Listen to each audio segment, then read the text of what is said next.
Silent lesson in the sky. Mrs. Whitmore had always believed that flying was an art of control. Control over time, control over space, control over the people she shared it with. She walked through the terminal with her usual precision, every step measured, every glance calculated. Her heels clicked against the polished floor, echoing softly in the cavernous space. Around her, the crowd moved like a slow river, some drifting, some rushing, but she moved with intention. Always control, always observation. She didn't like surprises. She didn't like sharing space with people she deemed unpredictable. As she approached the boarding gate, her eyes flicked across the line of passengers. Faces, clothes, gestures, the weight of each person. Some acceptable, some not. She paused briefly at a young couple ahead, their laughter soft, harmless but not hers to judge. She moved past them. Then she saw him, a black man. He wasn't loud. He didn't announce his presence. He simply existed, tall, steady, broad-shouldered, with an almost effortless calm. His bag rested neatly on the floor beside him. He held a book in his hands, reading with focus, occasionally glancing up at the boarding display, seemingly unaware of the world around him. Mrs. Whitmore stopped for a split second longer than she intended. Her eyes traced his figure. There was something quiet about him, something that unnerved her, though she couldn't put it into words. A small, polite sigh slipped through her lips, though she didn't mean for anyone to hear. She adjusted her purse strap and stepped forward. She didn't know his name. She didn't know his story. But instinct, or habit, or upbringing, or all of it, whispered that he did not belong beside her. The boarding gate attendant called her Roe. She handed over her ticket, fingers tightening slightly on the paper. She stepped onto the plane, her eyes scanning the aisle, and there he was, 12 billions. Her seat was 12A, right beside him. She froze. A flash of irritation crossed her features, almost imperceptible. Her hands tightened on the handle of her bag. She considered asking for a different seat, a row change, anything. But her pride, stubborn as always, kept her rooted. She would not run. She would not bend. He looked up as she approached, polite but alert. His gaze met hers for the briefest of moments, and she felt, unreasonably, that he could see through her, that he could read her assumptions, her judgments, every thought she tried to hide. "Excuse me?" she said, clipped, her voice betraying only a hint of tension. He rose immediately, not a flicker of hesitation in his movements. No sigh, no murmur. Just courtesy. She slid into her seat, pulling her handbag tightly against her side, angling herself toward the window as if that could create an invisible barrier. She did not thank him. She did not acknowledge him, but she felt him beside her. And she didn't like it. As the plane prepared for takeoff, she studied him. The way he adjusted his posture, the way he held the book, turning each page slowly, deliberately, the calmness in his breathing, the dignity in the way he simply occupied his seat. It unsettled her. He was doing nothing, nothing at all, and yet he was everything she had not expected. She hated that. The engines roared to life. The vibrations traveled through the cabin, a steady hum that seemed to echo against Mrs. Whitmore's nerves. She gripped the armrest, knuckles whitening, though she refused to let her eyes betray it. The plane began to taxi, slowly rolling toward the runway. Around her, passengers murmured, reading, adjusting bags, preparing for takeoff.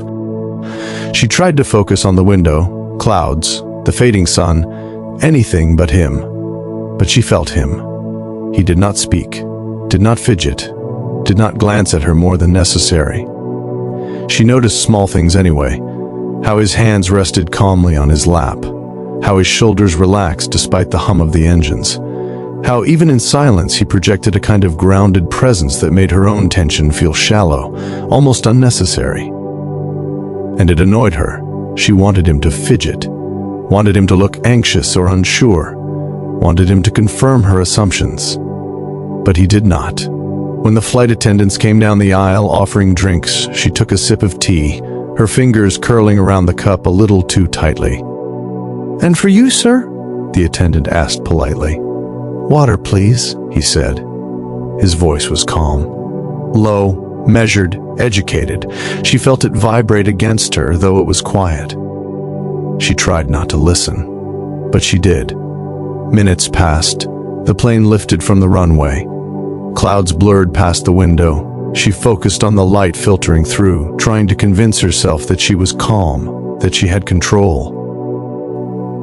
Then the plane hit a patch of turbulence.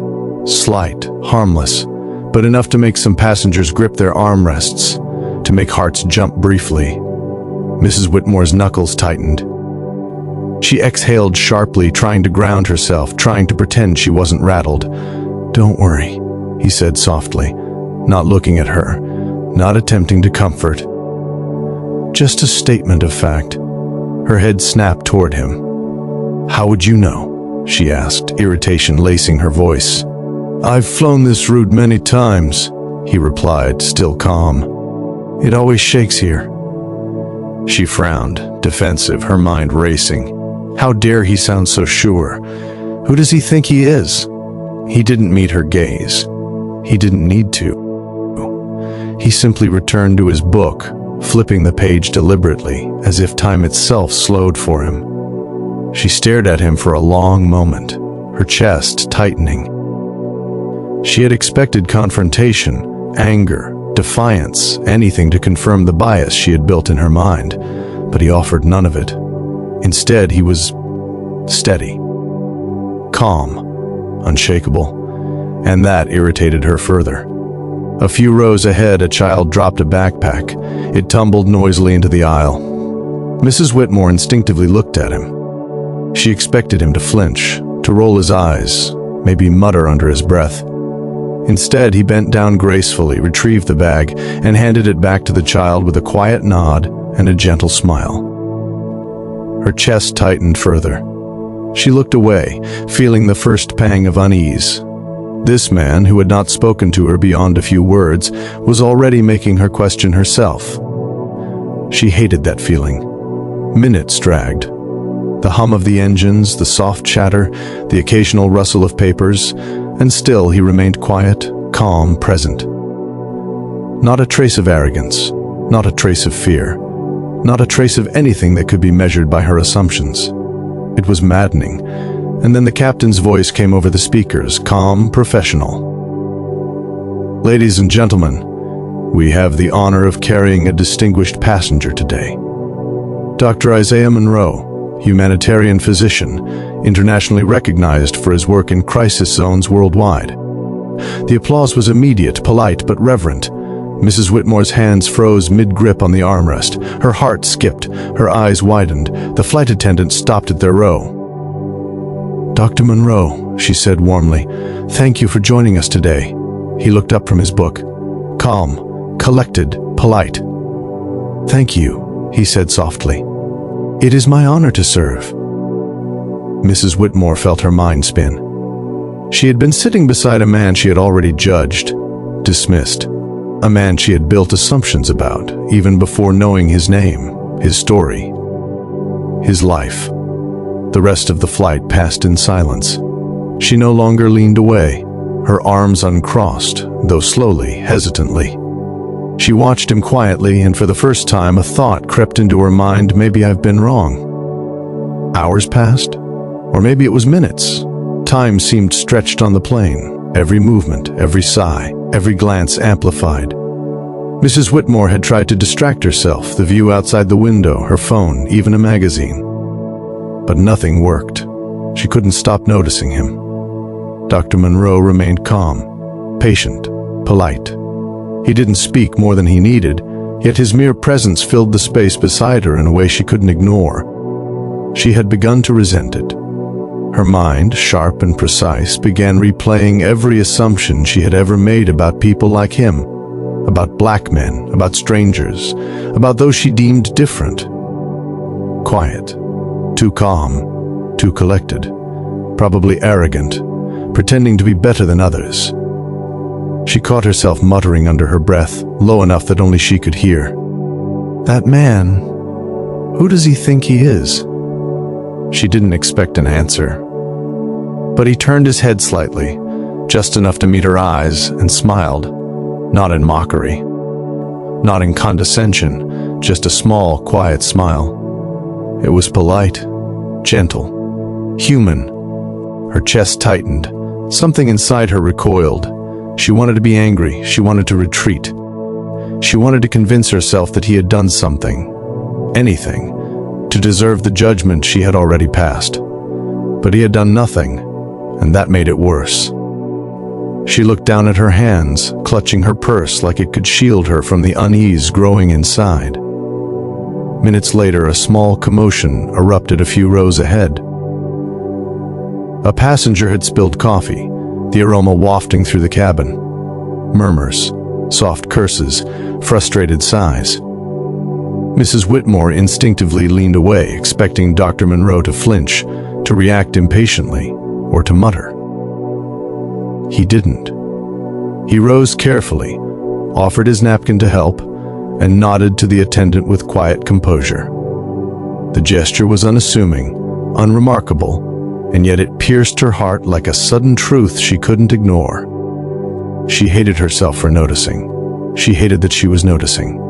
Why do I feel smaller, she thought.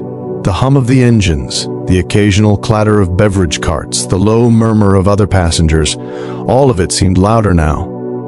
She could feel her own judgments echoing in her chest. Each one felt heavier than the last. She tried to refocus, pretended to read the magazine in her lap. But every word blurred. Every sentence seemed meaningless.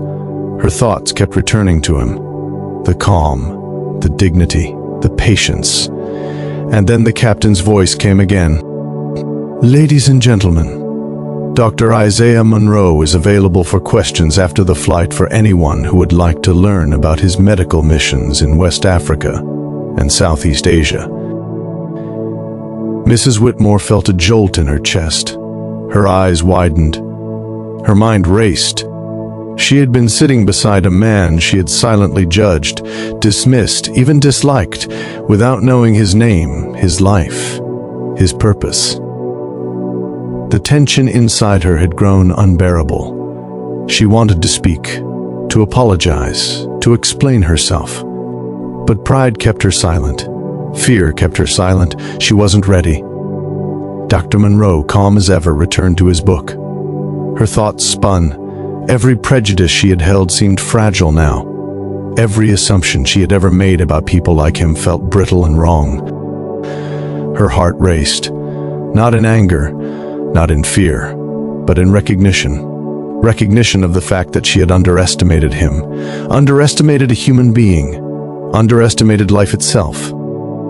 She looked at him again, fully for the first time. The calm, quiet black man sitting beside her had done nothing to provoke judgment, nothing but exist. And in that simple act, he had already begun to change her. It terrified her, and yet, it fascinated her. The rest of the flight passed in this tense rhythm, silence punctuated by small interactions. Each time a passenger needed assistance, Dr. Monroe quietly helped. Each time a minor disruption occurred, he responded with dignity. Each glance, each movement, each word, measured, deliberate, strong without force, chipped away at the walls she had built inside herself. By the time the lights dimmed for rest, Mrs. Whitmore realized she had been holding her breath for hours, and she had no idea how to exhale. The plane hummed steadily, a low vibration that seemed to seep into every corner of the cabin. The soft murmur of passengers, the occasional clink of service carts, and the distant whine of engines created a rhythm, predictable, safe, and deceptive.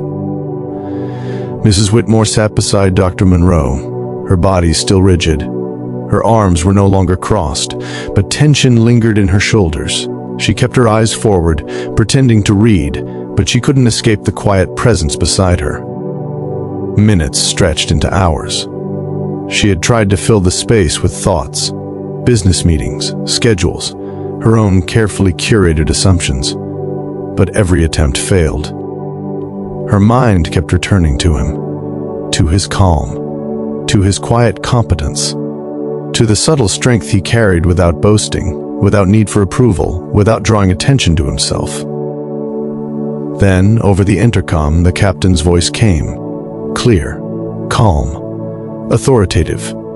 "Ladies and gentlemen, before we begin our descent, I'd like to take a moment to recognize one of our passengers, Dr. Isaiah Monroe, internationally recognized surgeon, humanitarian, and recipient of numerous awards for medical relief work in crisis zones across the globe, is on board today. We are honored to have him with us." A ripple of polite applause swept through the cabin. Some passengers smiled, others murmured in recognition. Mrs. Whitmore froze, her hands clenched the armrest. Her mind raced, her eyes widened. She had been sitting beside him, the calm, composed, quiet man she had quietly judged, dismissed, and even resented, without realizing who he was. She had assumed so much. She had assumed his place in the world, his worth, his abilities, based solely on appearances. And now the truth hit her like a wave. He was him, the one she had silently minimized, the one she had written off, the one whose presence beside her had unnerved her more than she cared to admit. Dr. Monroe looked up from his book, his expression serene. He noticed her glance, the subtle shift in her eyes, the faint hesitation, the unspoken acknowledgement of recognition. She wanted to speak, to apologize, to explain. But pride and shock locked her tongue. She couldn't yet form the words. Instead, she sat frozen, her mind replaying every interaction of the flight. The way he had helped the child with a fallen backpack, effortlessly and kindly. The way he had responded to turbulence with calm authority. The way he had smiled politely, without arrogance, without condescension, even as her judgment had quietly lingered beside him. Each moment replayed in her mind like a mirror, showing her the stark contrast between her assumptions and his reality. Her chest tightened, not with fear, not with anger, but with the weight of shame. She had been given a lesson, delivered quietly, deliberately, without a word raised against her. He had not needed to confront her. He had not needed to argue. He had only been himself, calm, competent, dignified. And in doing so, he had revealed the inadequacy of her own assumptions. She could feel the pulse of her heartbeat in her ears. Every thump a reminder that she had been wrong. Every breath a reminder that she had judged without knowing. Dr. Monroe closed his book and glanced toward the window, serene, steady, unbothered by her gaze. Her pride flinched. Her mind faltered. And in that stillness, in that quiet shared between them, she began to understand. Understanding that would not come easily. Understanding that would not erase years of assumptions in a single moment. But it was a start. The start of seeing him. Seeing others. Seeing the world more clearly. And for the first time in hours, she exhaled. Not fully. Not freely.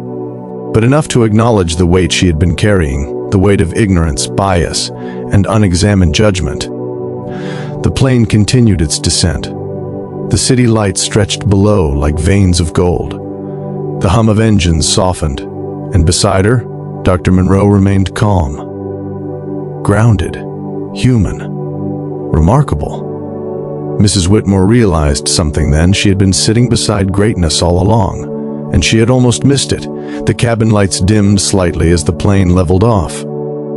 A soft murmur of conversation floated around them, but Mrs. Whitmore barely heard it. Her world had narrowed to the space beside her, to the man she had silently judged, and to the weight of everything she had assumed about him.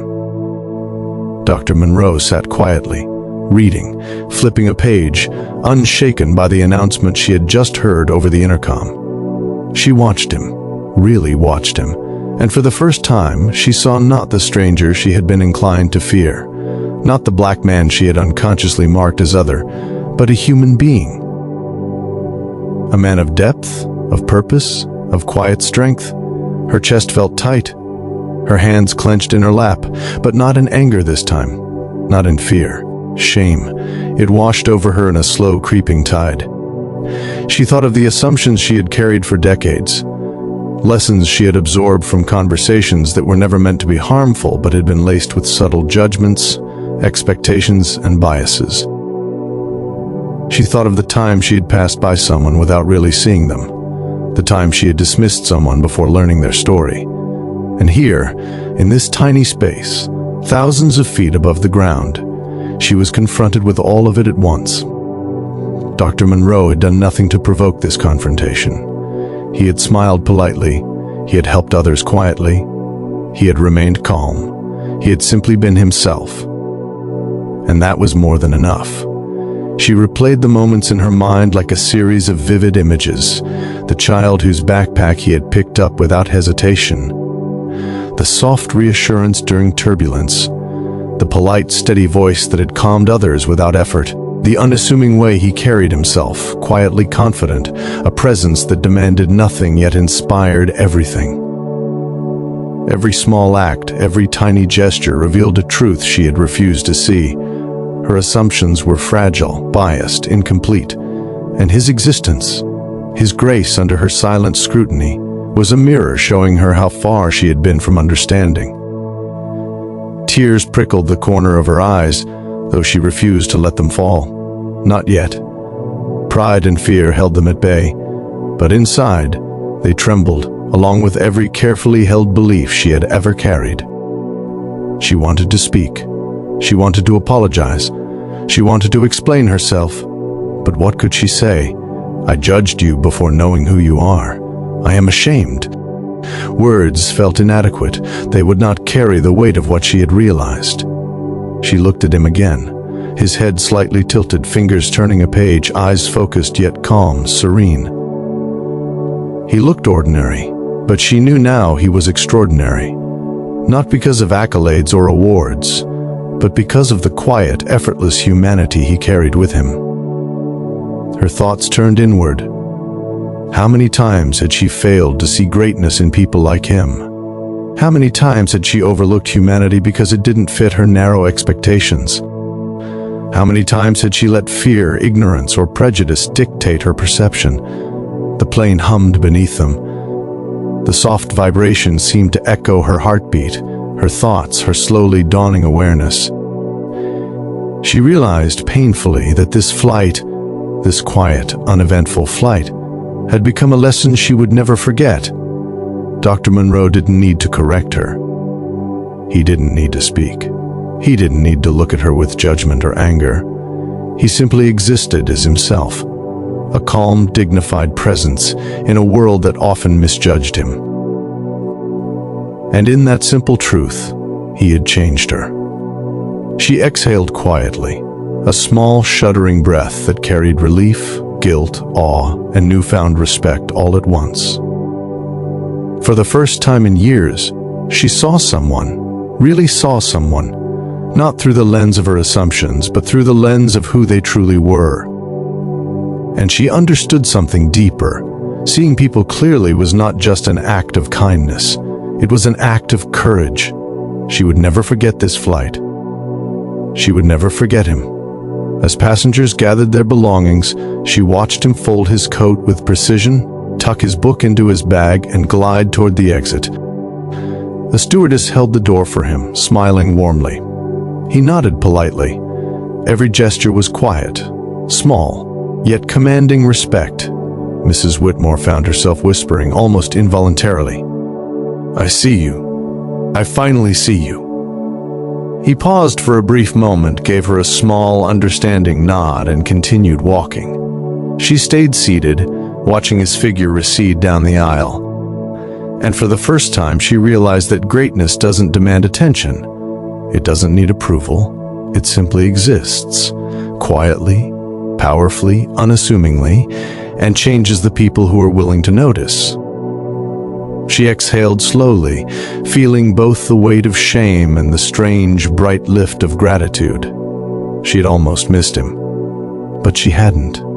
The plane's wheels met the runway with a soft thrum, a vibration that traveled through the cabin, through her body, through every tense muscle she hadn't realized she was holding.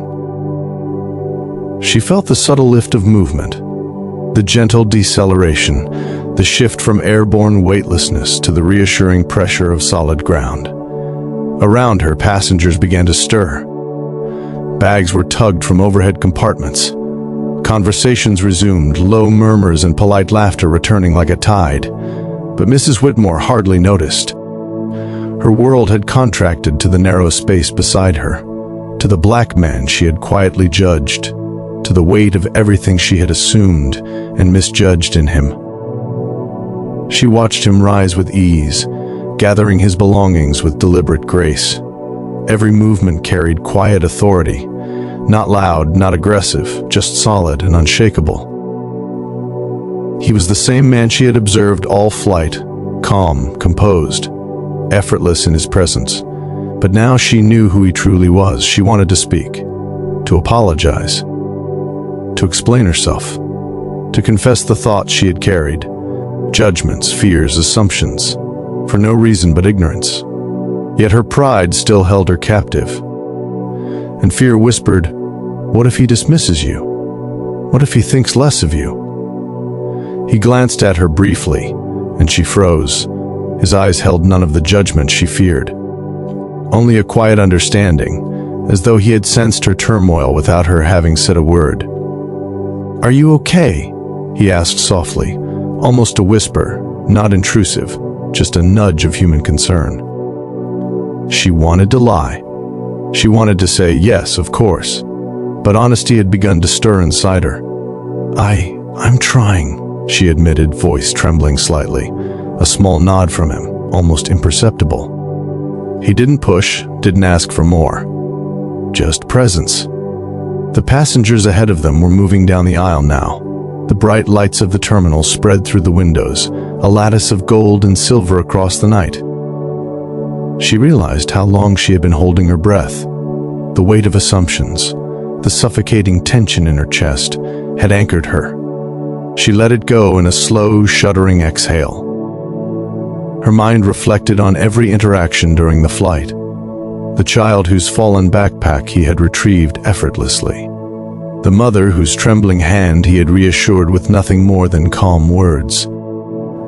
The turbulence that had rattled her nerves, yet barely stirred him.